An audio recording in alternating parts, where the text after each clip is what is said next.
Hello, Jenna Pecor here with My Generosity Estate Sales, and today I'm doing a video about whether or not you should do your own estate sale, and that is for yourself or for your loved one. Most people, when they're doing their own estate sales, are actually doing it for a parent that might be downsizing their house or it has passed on, and they are trying to liquidate the contents of the home.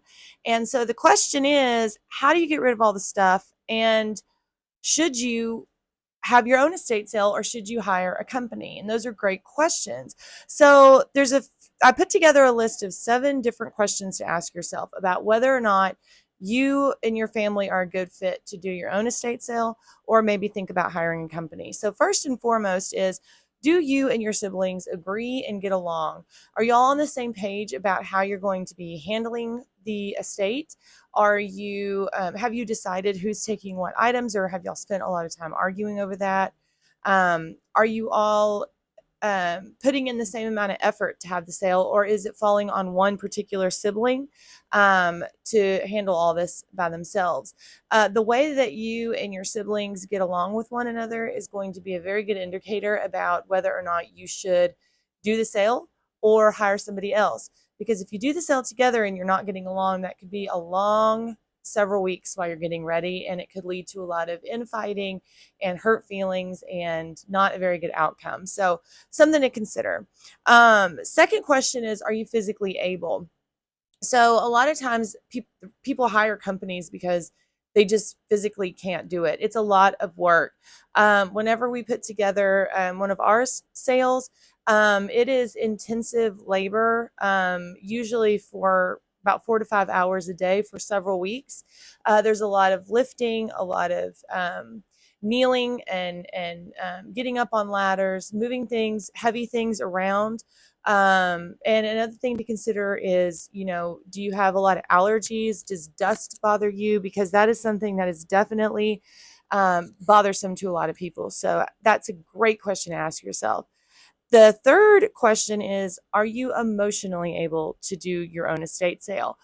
Doing an estate sale and selling the items that you either grew up with or that belong to you is difficult. It's not like having a garage sale. Garage sales are usually stuff you just no longer want. Estate sales are things that really do mean something to you. And getting rid of your, childhood bedroom, or that jacket that dad had that he always wore to church on Sundays when we were growing up. Those are very difficult things to part with for some people. So the question is, will you be able emotionally to get through this process, or is it going to be too difficult for you to do so? Fourth question to ask yourself, and this is one that requires some self-awareness.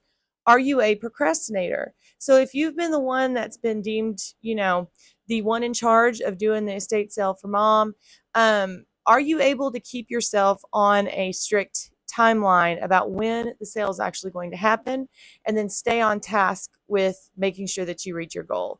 If you are a procrastinator and you just kind of put things off, or maybe there's that one room that you don't want to deal with, so you just keep putting it off, you're never going to get to the end of actually having a sale. You'll spend a lot of days with the burden on you that you need to do something, but you just can't ever seem to get over there and do it. And that is never a fun place to be in. Number 5, do you have the time? Are you still working? Do you have other responsibilities that require your time, that are going to make it difficult to actually do an estate sale? So working on an estate sale about 25 to 35 hours a week still takes about 5 weeks to get it accomplished, and you have to commit a lot of time and energy to it. So the question is, does your schedule actually allow you to do an estate sale? Number 6, are you a good researcher? So there are a lot of things in a house, a lot. And if you're not familiar with how much things are going for online, or how much to charge for something, and it bothers you to spend a whole lot of time on the internet to look things up and see how much they cost, that could be something that could hinder your ability to make the kind of money that you could possibly make at an estate sale. There are days that, once we get to the point where we organize the sale, we spend the big bulk of our time for a couple weeks just researching what an item is and how much it's going for and how we should price it. If that's not something that's interesting to you, or if that seems something that's very tedious, it's just something to consider. And finally, are you only considering doing the sale to save yourself money? So there are fees involved with hiring an estate sale company, and it does seem like they take quite a bit of money. Some take 35, 45% of the gross sales. But the reason that you hire an estate sale company is because they can get you more money than you'd be able to get on your own. So one of the biggest pricing mistakes that people make is that they price their items too high because they value them too high, and then they can't sell them, or they price them too low and basically give them away as though they're garage sale items and end up walking away with much less money. If you hire a company, you could potentially make more even though you're paying them a fee. So let's say that at your estate sale, you price things too low and you only make $2,000. But that estate sale provider said, well, we'll take 35% of whatever you make.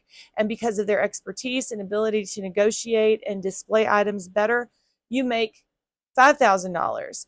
You'll end up walking away with more money in your pocket, even paying that percentage most of the time. So it's something to consider. Now, if you're in a situation where maybe you've tried to reach out to other estate sale companies and there's just not enough in your area, or you just don't have any that are around you, and you have to do the estate sale on your own. I have created a course to help people learn how to do their own estate sales. It is a step-by-step course about how to start, organize, how to price, how to set your sale up for success, how to advertise it, and then how to see it through to the very end, and then what you do with the stuff after you're finished. It's basically a mini course for my business, estate sale business training course. But if this is something that's interesting to you, I'll put the link in the description below. I've priced it very, very affordably for families because I just want to make sure that you have all the resources and tools available to you if you do have to do your own estate sale. So hope this video was helpful. If it is, please like and subscribe to the channel. Share it with your family members. If y'all haven't decided yet what you're going to be doing, share this video with them. Have them ask themselves these questions, and it might help y'all determine what the next best step is. So thanks a lot. Have a great day. Bye.